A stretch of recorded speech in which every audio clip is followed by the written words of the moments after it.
मंच पर विराज रहे इस जिले में हमारे संगठन के प्रभारी,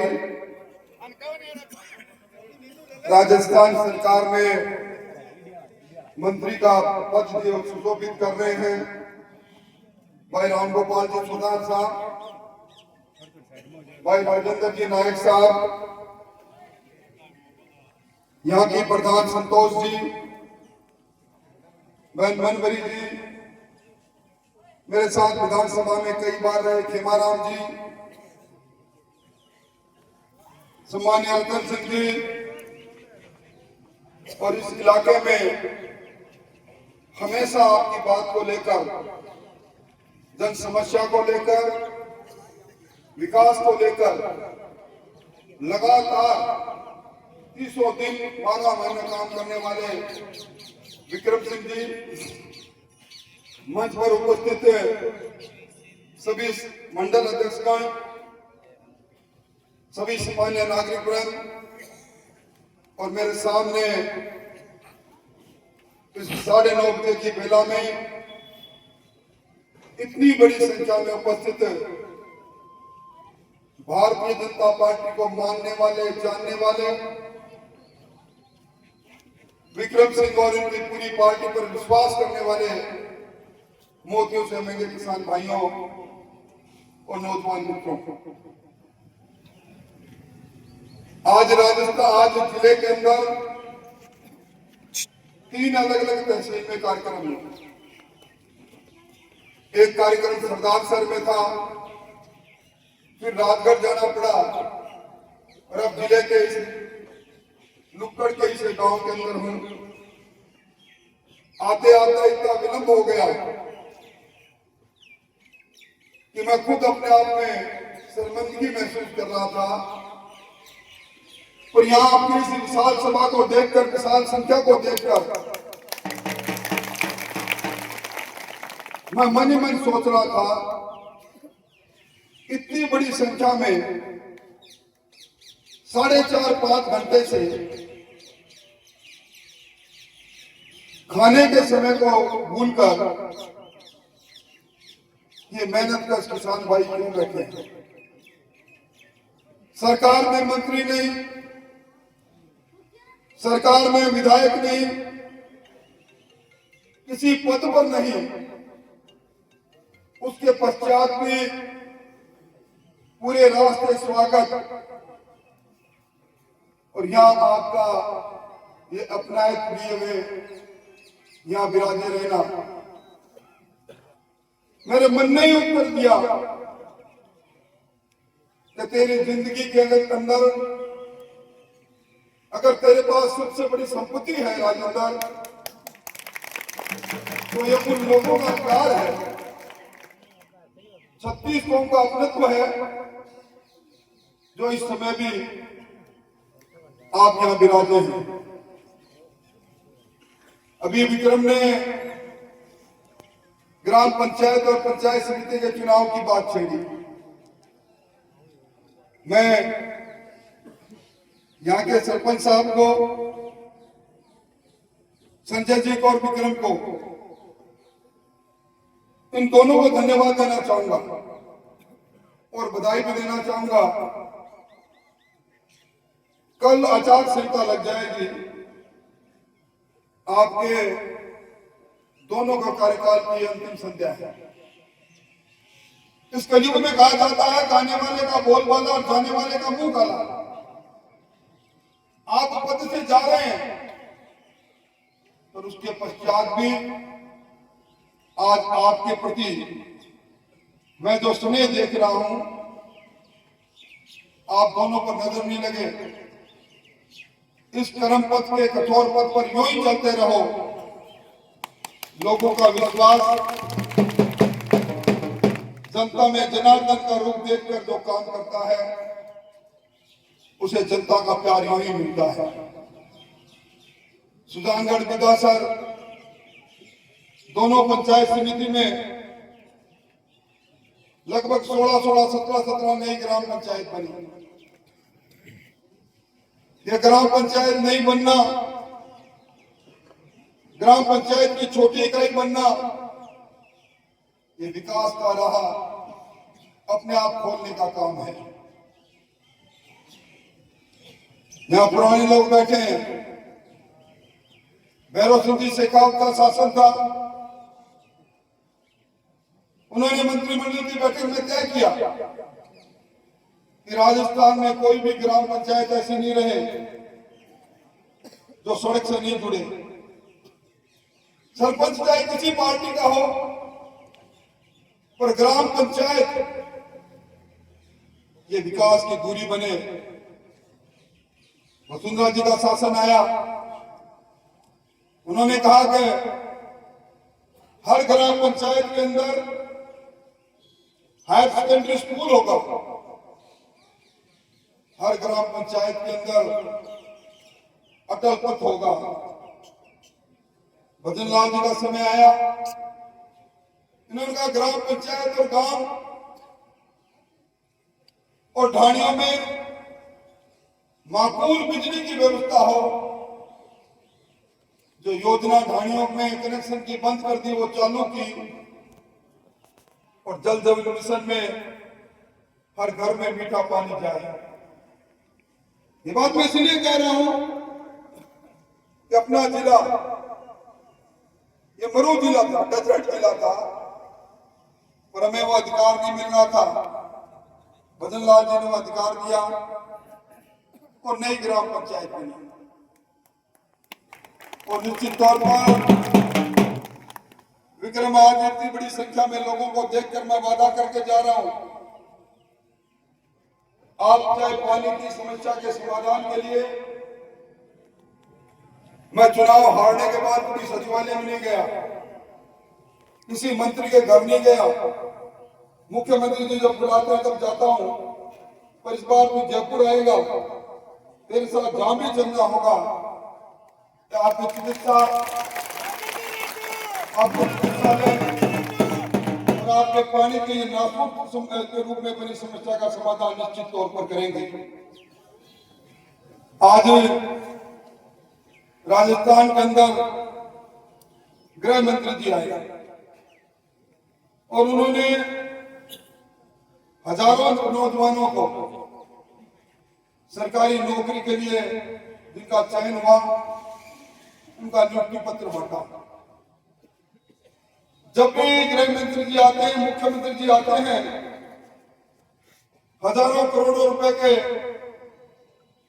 जन समस्या निराकरण के लिए काम होते हैं। पुरानी सरकार में बैठे मुख्यमंत्री जी के पेट में मरोड़े चलने लगते हैं।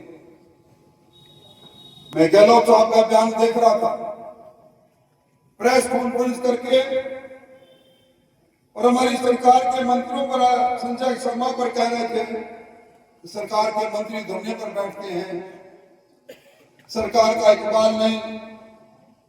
मैं नहीं कहना चाहता हूं, वन मंत्री जी धरने पर बैठे इसलिए बैठे कि 2022 में जिन सफाई कर्मचारियों की अलवर में नियुक्ति होनी थी, वो नियुक्ति आपके कुकर्म के कारण हुई नहीं। उनके दर्द के साथ अपना दर्द मिलाते हुए उनके पास गए और उनको नियुक्ति पत्र थमा के आए, आपको तकलीफ ना हो। गहलोत साहब नौकरियों की बात करते हो, मंत्रियों की बात करते हो, तो आप भूल गए कि आपके शासन में आपके पूर्व मुख्यमंत्री रहे आपके सहयोगी सचिन पायलट जी अजमेर में लोक सेवा आयोग तक पद यात्रा कर रहे थे, और जब पेपर लीक होते जा रहे थे, नौजवानों के अरमान लुटे जा रहे थे, तब उन्होंने कहा मेरे पैरों में जो छाले हैं उनकी कसम मैं नौजवानों को न्याय दिलाऊंगा। गहलोत साहब आप बात करते हैं। अशोक चांदना की बात करें, मंत्री रहते हुए 3 दिन धरने पर बैठ गया बिजली को लेकर। हेमाराम जी चौधरी राजस्व मंत्री भ्रष्टाचार को लेकर विधानसभा में रोने लग गए। भरसिंह कुंदनपुर अपने विधायक के 70 दल के कांग्रेस के अपने बाल काट कर उन्होंने एक लिफाफे में बंद करके गहलोत साहब को कहा भ्रष्टाचार को अर्पित है। वो आज बात करते हैं। ये बात मैं इसलिए कर रहा हूं कि जब भी चुनाव आते हैं, जो चुनाव से पहले गायब रहते हैं, ये रंगे सियार की तरह रूप बदल कर आते हैं। ये जाति की बात करते हैं, पार्टी की बात करते हैं, विकास की बात नहीं करते। इनसे समझने की बहुत आवश्यकता है।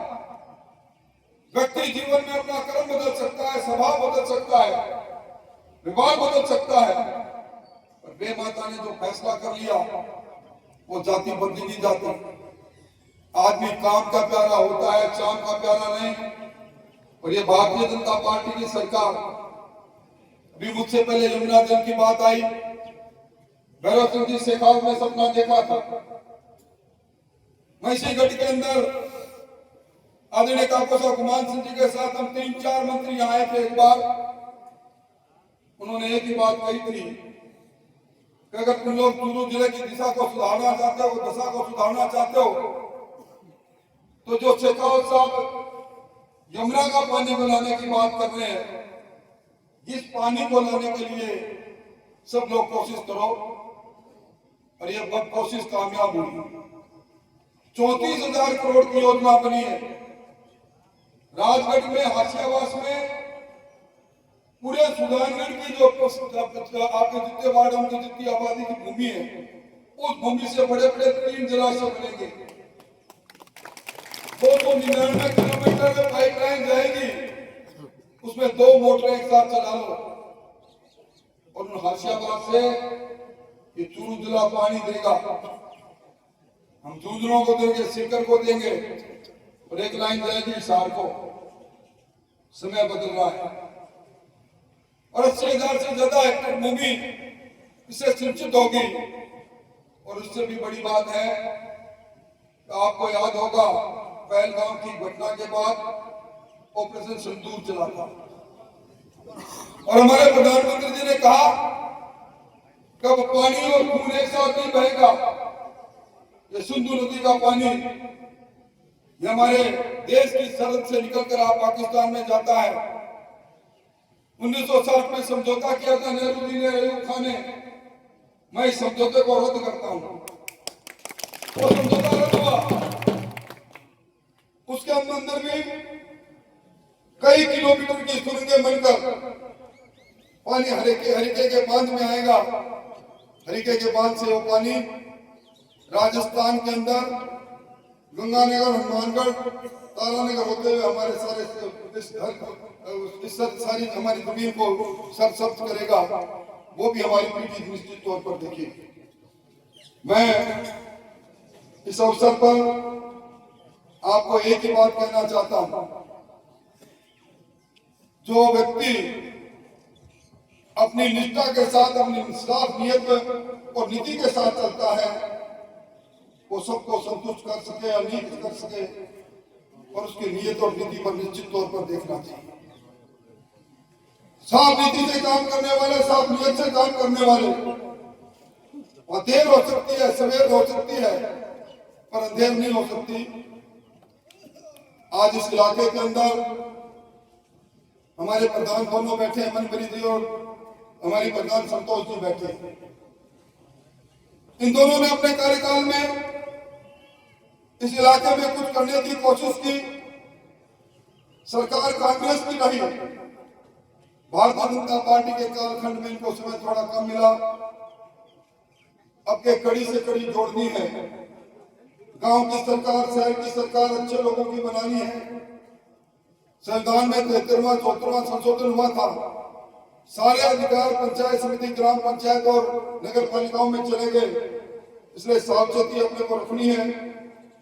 मैं आपको विश्वास दिलाने आया हूं कि रात्रि की इस बेला में इतने लंबे समय तक आप विश्वास को लिए हुए यहाँ पे राज्य रहे, बैठे रहे।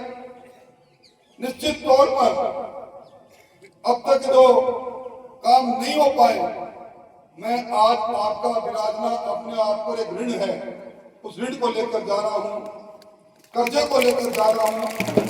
और कर्जे को उतारने के लिए आपके प्रतिनिधि के रूप में जो पत्रादि मुझे मिले हैं, एक एक पर कार्रवाई करने की कोशिश करूंगा। आप और हम सब लोग वर्षों से एक दूसरे के साथ मिलते हैं, जुड़ते हैं, पूरी जवानी निकल गई आपके बीच में घूमते घूमते।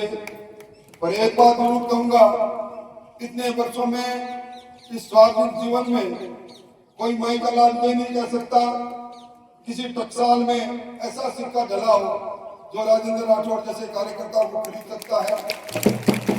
कोई आदमी मेरे दरवाजे पर आया हो और मैंने कभी उससे नाम हो, जाति या पार्टी पूछी हो, सारे काम हो नहीं सकते। कई बार कई बातें आती हैं और निश्चित तौर पर जहाँ नीति और नियत साहब हो, उन लोगों के साथ कारवां आगे चलता रहता है। आज के शानदार कार्यक्रम के लिए मैं विक्रम आपको और आपकी टीम को किन शब्दों से धन्यवाद दूं। आप सब लोग यहाँ विराजे रहे, मेरी बात सुनी और निश्चित तौर पर इसी भजनलाल जी की डबल इंजन की सरकार, ऊपर सरकार मोदी जी की, इस सरकार में 25 करोड़ लोग गरीबी की रेखा के नीचे आ गए। हम दुनिया की चौथी अर्थव्यवस्था बन गए। आपके खाते में बिना मांगे हर साल 6,000 रुपए मोदी जी और 3,000 रुपए भजनलाल जी भेजते हैं। अगला बजट आएगा तो 3,000 की जगह 5,000 होंगे।